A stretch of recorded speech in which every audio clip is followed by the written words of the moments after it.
Hello friends, SSC CHSL के live mock test को लेकर हम फिर से आपके बीच आ चुके हैं और अभी हम बात करने वाले हैं जनरल स्टडीज़ के कुछ बहुत ही इंपॉर्टेंट प्रश्नों को और वैसे प्रश्नों को जो हूबहू एग्ज़ाम में पूछे जाते हैं, मतलब एकदम रियल टाइप पेपर को अभी हम डिस्कस करेंगे आप लोगों के साथ। तो चलिए बिना समय गंवाए शुरू करते हैं अपने रियल टाइम पेपर को रियल क्वेश्चंस के साथ। अपना पहला सवाल कह रहा है कि निम्न में कौन सी विटामिन खून के थक्के के लिए जिम्मेदार है। तो देखियो बेसिकली कभी कभी क्या होता है कि अपना हाथ पैर जब कट जाता है तो खून बाहर गिरने लगता है, लेकिन कुछ समय के बाद वो खून अपने आप रुक जाता है। तो खून का थक्का बनाता कौन है? विटामिन के बनाता है। मतलब यदि शरीर में विटामिन के नहीं होगा तो खून का थक्का नहीं जमेगा, जो ब्लड जो आपका हाथ पैर कटने के बाद निकलने लगता है वो नहीं रुकेगा।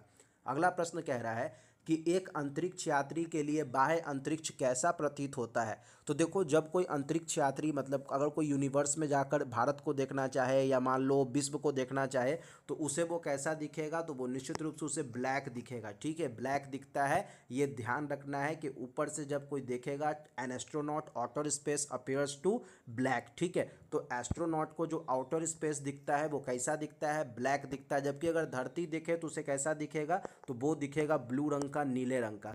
अगला सवाल क्या है? अगला सवाल यह है कि सूरज की ऊर्जा का स्रोत क्या है। तो ध्यान रखना है कि सूरज की ऊर्जा का स्रोत है न्यूक्लियर फ्यूजन, परमाणु संलयन। ठीक है, होता क्या है कि जब बार बार हाइड्रोजन मिलते हैं तो ये बनाते हैं हीलियम को, फिर बार बार जब हीलियम मिलते हैं तो ये पावरफुल हीलियम बनाते चले जाते हैं और ये जो पूरी की पूरी प्रक्रिया है इसे ही आप बोलते हैं परमाणु संलयन। बहुत ही इंपॉर्टेंट प्रश्न है। अगला प्रश्न कह रहा है कि फैराडे किसकी यूनिट है। तो ध्यान रखना है कि Faraday is a unit of electrical capacitance. ठीक है, ये किसकी यूनिट है? तो कैपेसिटेंस की यूनिट है। बहुत ही इंपॉर्टेंट प्रश्न है मित्रों। अगला प्रश्न कह रहा है कि निम्नलिखित में कौन सी बीमारी बैक्टीरिया के कारण नहीं होती है। तो ध्यान रखना है कि मीजल्स एक ऐसी बीमारी है जो बैक्टीरिया के कारण नहीं होती है। ये किससे होती है? तो बेसिकली ये रूबेला वायरस के कारण होती है। बाकी जो भी बीमारी ये सब के सब जो होते हैं वो सब किससे होते हैं? ये सब होते हैं बैक्टीरिया से। जबकि मीजल्स जो है वो किसके कारण होता है? तो ये वायरस से होता है। ये बैक्टीरिया से फैलने वाली बीमारी नहीं है। बढ़ते हैं अगले प्रश्न पर। अगला प्रश्न कह रहा है कि रक्त में खनिज अशुद्धियों को हटा दिया जाता है किसके माध्यम से। तो रक्त में जो भी इम्प्यूरिटीज होती है उसे हटाया जाता है लंग्स के माध्यम से। इसलिए आप सुनते हो कि लंग्स जो होते हैं, हमारे जो फेफड़े होते हैं, वो छानने का काम करता है, मतलब ब्लड को शुद्ध करने का काम करता है। अगला प्रश्न कह रहा है कि विद्युत लोहे के हीटिंग तत्व बनाने के लिए निम्नलिखित में से किस सामग्री का उपयोग किया जाता है। तो विद्युत लोहे के हीटिंग तत्व बनाने के लिए बेसिकली हम लोग नाइक्रोम का इस्तेमाल करते हैं और आपको पता है कि विद्युत हीटर में भी किसका इस्तेमाल करते हैं? तो नाइक्रोम का ही इस्तेमाल करते हैं। अगला प्रश्न है कि सामान्य सर्दी के उपचार के लिए किस विटामिन का उपयोग किया जाता है। तो कॉमन कोल्ड जो होता है उसके लिए बेसिकली हम लोग विटामिन सी का इस्तेमाल करते हैं और शरीर में बहुत ही इंपॉर्टेंट विटामिन है विटामिन सी। मित्रों, अगला प्रश्न कह रहा है कि मानव गुर्दे पथरी में पाया गया प्रमुख रासायनिक अवयव कौन है। मानव गुर्दे और पथरी में पाया गया प्रमुख रासायनिक अवयव कौन है? तो वो कैल्शियम ऑक्सलेट होता है, जो मानव शरीर में पथरी का काम करता है, मतलब पत्थर बन जाता है। बेसिकली आपने सुना होगा किडनी में स्टोन हो गया तो वो क्या है? कैल्शियम ऑक्सलेट है। अगला प्रश्न कह रहा है कि निम्नलिखित धातुओं में कौन सी गैर धातु सामान्य तापमान पर तरल है। ठीक है, तो ब्रोमीन एक ऐसा नन मेटल है जो लिक्विड फॉर्म में होता है। ध्यान रखना है, यही प्रश्न भी था। अगला प्रश्न है कि लाल हेमेटाइट का अयस्क क्या है। तो भैया हेमेटाइट कोई भी हो, लाल हो, ब्लू हो, काला हो, अयस्क हमेशा किसका होगा? तो आयरन का ही होगा। ध्यान रखना है। अगला प्रश्न है कि CFL का फुल फॉर्म क्या होगा। तो CFL basically compact fluorescent lamp होता है। आपको पता होना चाहिए कि पहले आता था एक पीला पीला बल्ब जिसको आप बोलते थे 100 वाट का बल्ब। तो ये 100 वाट का बल्ब क्या होता था? 90% हीट देता था और 10% लाइट देता था। फिर बाद में आया मरकरी। मरकरी ने क्या किया? 40% हीट दी और 60% जो है गर्मी दी। उसके बाद आया कौन सा बल्ब? उसके बाद आया CFL। तो CFL क्या करता है? 60% देता है आपको लाइट और 40% देता है हीट। उसके बाद आया LED। LED क्या करता है? 80% देता है लाइट और 20% देता है हीट। मतलब अब इसके बाद जो टेक्नोलॉजी आने वाली है वो होगा कि केवल और केवल लाइट देगा और हीट नहीं देगा। तो फिलहाल सवाल था कि CFL का फुल फॉर्म क्या है। तो CFL का फुल फॉर्म है कॉम्पैक्ट फ्लोरोसेंट लैंप। ध्यान रखना है, महत्वपूर्ण प्रश्न है। अगला प्रश्न कह रहा है मित्रों कि कौन सा जानवर त्वचा के माध्यम से सांस लेता है। तो मेढक एक ऐसा जानवर है जो कि त्वचा के माध्यम से सांस लेता है, ध्यान रखिएगा। मनुष्य के आरबीसी का जीवन काल क्या होता है। तो 120 दिन का होता है, बहुत ही इंपॉर्टेंट प्रश्न है, ध्यान में रखना है। यूपेक नेम क्या होगा भाई इसका, तो देखते हैं। 1 कार्बन, 2 कार्बन, 3 कार्बन, 3 होता है मतलब मीथेन, इथेन, प्रोपेन। तो इसका यूपेक नेम क्या हो जाएगा, तो प्रोपेन हो जाएगा क्योंकि 3 कार्बन है। और देखो प्रोपेन ऑप्शन भी दिया है जो है बिल्कुल सही ऑप्शन। अब बात करते हैं कुछ करेंट अफेयर की, जब साइंस हो चुकी है हमारी। तो करंट अफेयर का पहला सवाल है कि 66वें फिल्म फेयर अवार्ड 2021 में सर्वश्रेष्ठ फिल्म किसे चुना गया है। तो सर्वश्रेष्ठ फिल्म है थप्पड़, ठीक है, ध्यान रखना है। सबसे अच्छी फिल्म कौन है, तो थप्पड़ है। बहरीन ग्रैंड प्रिक्स किसने जीता है, तो लुइस हैमिल्टन सर ने जीता है बहरीन ग्रैंड प्रिक्स। आपको पता है कि ये मर्सिडीज के ड्राइवर हैं और इन्होंने ही जीता है। अगला प्रश्न है कि IDEX और नैपडेक्स 2021 के 15वें संस्करण का आयोजन कौन सा देश करने वाला है। तो ये आयोजन करने वाला है UAE। बहुत ही इंपॉर्टेंट है, एक प्रकार का युद्धाभ्यास है जिसमें भारत भी शामिल होने वाला है। अगला प्रश्न है कि अंतर्राष्ट्रीय मातृभाषा दिवस किस तिथि को मनाया जाता है। तो 21 फरवरी को हम लोग मनाते हैं अंतर्राष्ट्रीय मातृभाषा दिवस। और अपनी देश की मातृभाषा क्या है, कहने को तो कुछ भी नहीं, लेकिन हाँ हिंदी है अपने देश की मातृभाषा। अगला प्रश्न है कि राज्यसभा में विपक्ष के नेता के रूप में किसे नियुक्त किया जाता है। तो नियुक्त किया गया है बेसिकली तो मल्लिकार्जुन खड़गे को फिर से एक बार राज्यसभा में विपक्ष के नेता के तौर पे नियुक्त किया गया है। इससे पहले कौन थे, तो इसके पहले गुलाम नबी आज़ाद थे जो अब खत्म हो चुके हैं, मतलब अब वो किसी भी सदन के सदस्य नहीं हैं। अगला प्रश्न कह रहा है कि 82वीं राष्ट्रीय टेबल टेनिस चैंपियनशिप में महिला एकल का खिताब किसने जीता है। तो खिताब जीता है अंकिता रैना ने, ध्यान रखना ये बहुत ही इंपॉर्टेंट प्रश्न है। अगला प्रश्न कह रहा है कि मेंसा क्लब में टॉप IQ वाले बच्चों की सूची में शीर्ष स्थान किसने हासिल किया है। तो देखो सबसे जो टॉप IQ वाला बच्चा निकला है वो निकला है दयाल कौर। ये बहुत ही इंपॉर्टेंट प्रश्न है, ध्यान रखिएगा। ऐसे प्रश्न CHSL हमेशा करंट अफेयर में पूछते रहते हैं। अगला प्रश्न है कि 30 मार्च 2021 को राजस्थान का कौन सा स्थापना दिवस मनाया गया। तो निश्चित रूप से सबसे अधिक 72वां है, तो 72वां ही मनाया जाएगा, ध्यान रखना है। राजस्थान का 72वां स्थापना दिवस मनाया गया। वैश्विक पवन रिपोर्ट 2021 के अनुसार किसने जारी की है, बेसिकली सवाल ये है। तो ये जारी किया है ग्लोबल विंड एनर्जी काउंसिल, ध्यान रखना है, वैश्विक पवन रिपोर्ट जारी की है। मित्रों आगे बढ़े उससे पहले मैं आपको बता दें हमारी टीम आशुतोष शुक्ला ऑफिशियल अब आ चुकी है आपके अनअकैडमी पर भी। अनअकैडमी पर हम आपको डेली लाइव सेशंस दे रहे हैं, लगभग 4 क्लासेस हमारी डेली जा रही है, मॉक के साथ जा रही है। और इन क्लासेस को ले रहे हैं हमारे सबसे एक्सपीरियंस्ड फैकल्टी जिनका नाम है आशुतोष शुक्ला, सॉरी हमारे जो सबसे एक्सपीरियंस्ड फैकल्टी हैं अनिल नारवारिया सर जी वो ले रहे हैं। आप इससे जुड़िए और लाभ उठाइए हमारे इस पूरे के पूरे मॉक के क्लासेस का। इतना ही नहीं मित्रों, आप लोग अगर अनअकैडमी से किसी प्रकार के किसी टेस्ट सीरीज को खरीदें तो आप हमारे इस कोड को अप्लाई करके 10% का छूट भी पा सकते हैं, जो है बहुत ही इंपॉर्टेंट बात। हमारी 4 क्लासेस चल रही है। पहली क्लास होती है जनरल साइंस की, टाइमिंग होती है 5 बजे की।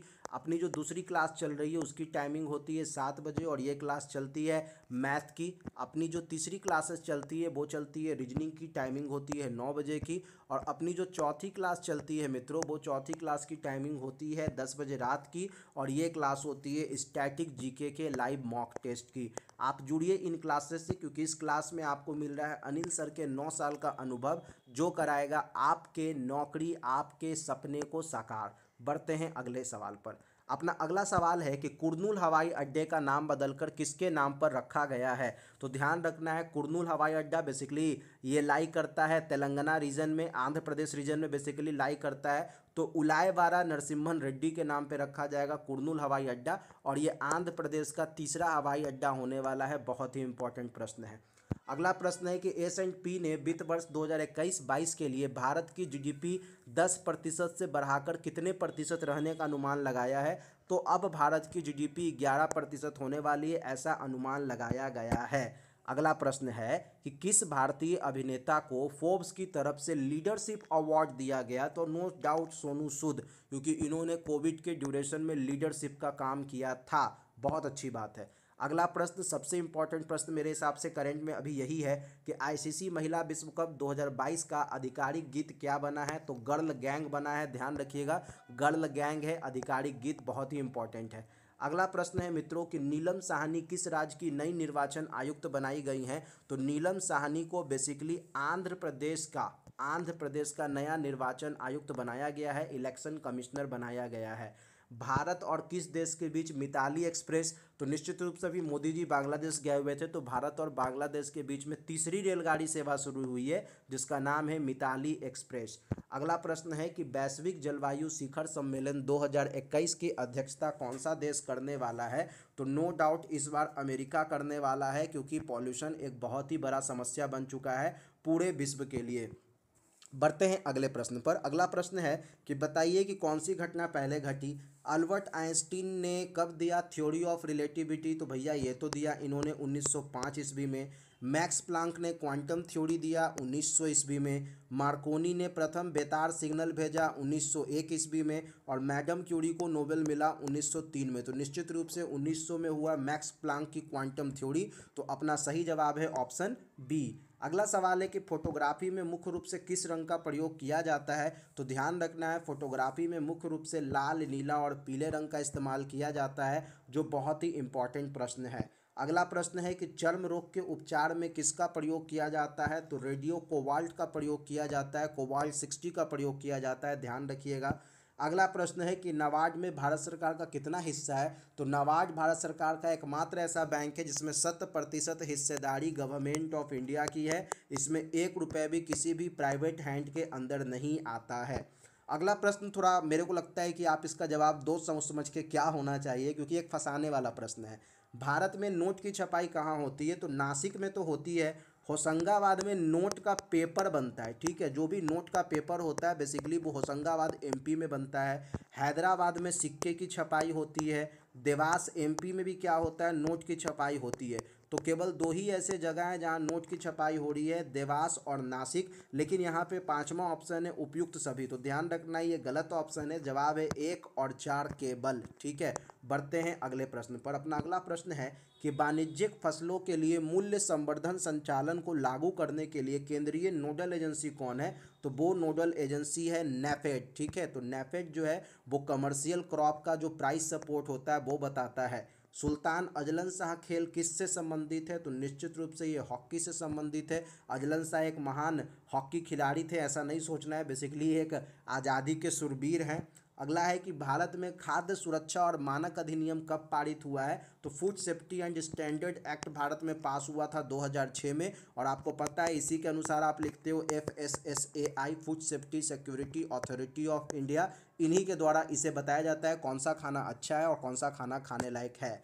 आधुनिक चर्म शोधन उद्योग में कौन सी भारी धातु पाई जाती है। तो ध्यान रखना है क्रोमियम पाई जाती है चर्म शोधन उद्योग में, जो बहुत ही इंपॉर्टेंट है। अंतर्राष्ट्रीय स्वतंत्र प्रेस दिवस कब मनाते हैं। तो 3 मई को स्वतंत्र प्रेस दिवस मनाते हैं। और आपको पता होगा कि भारत जो है प्रेस के मामले में बहुत नीचे है स्वतंत्रता के मामले में। एग्रीकल्चर शॉट किस खेल से संबंधित है। तो एग्रीकल्चर शॉट का संबंध है क्रिकेट से, ध्यान रखना है, इंपॉर्टेंट प्रश्न है। सचिन तेंदुलकर ने अपना 100वां शतक किसके खिलाफ बनाया था। बांग्लादेश के खिलाफ बनाया था। और मेरे को तो आज भी याद है कि वो एशिया कप का मैच था और इंडिया लॉस कर गया था, इंडिया हार गया था बांग्लादेश के हाल से, क्योंकि सचिन का ये शतक बहुत ही स्लो था।